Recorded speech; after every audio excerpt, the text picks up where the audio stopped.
નવસારી જિલ્લામાં મેઘરાજા થયા મહેરબાન। નવસારી અને ઉપરવાસમાં વરસાદને કારણે નદીઓમાં આવ્યા નવા નીર। તાપીના વ્યારામાંથી પસાર થતી મેંઢોળા નદીમાં નવા નીર આવ્યા। કાવેરી નદીના જળસ્તરમાં 1 ફૂટ જેટલો વધારો થયો। આતલિયા ઉંડાચને જોડતો પુલ પાણીમાં ગરકાવ। ચીખલી ગામના કોઝવે પર પાણી ભરાયા। 30 કિલોમીટરનો ફેરો કરવા ગ્રામજનો મજબૂર।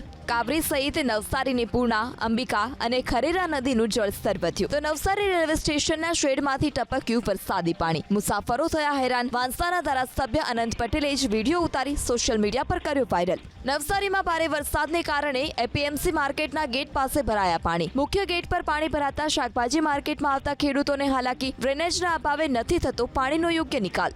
જલાલપોરના ખરસાડ ગામમાં પાણી ભરાયા। ગામના મુખ્ય રસ્તા અને મુખ્ય દ્વાર પર પાણી ભરાતા ગામનો રસ્તો થયો બંધ।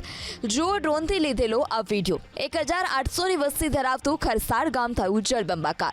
અહીં ગટરના પાણી પણ ઉભરાય છે। વર્ષો જૂની સમસ્યા અંગે પ્રજાએ ઘણી વખત અવાજ ઉઠાવ્યો, પણ પ્રશાસનના બહેરા કાને આ અવાજ સંભળાતો નથી। ભારે વરસાદને કારણે નવસારી જિલ્લામાં નેશનલ હાઈવે નંબર 48 પર 2 કિલોમીટર લાંબો ટ્રાફિક જામ સર્જાયો। સુરતથી મુંબઈ જતા માર્ગ પર વૈસ્મા ગામ નજીક વાહનોની લાંબી કતાર જોવા મળી। એટલું જ નહીં, નેશનલ હાઈવે ઓથોરિટીની રૂઢી, નિયમિત અને સરસ કામગીરીને કારણે રસ્તા પર ખાડાઓએ અડીંગો જમાવેલો છે।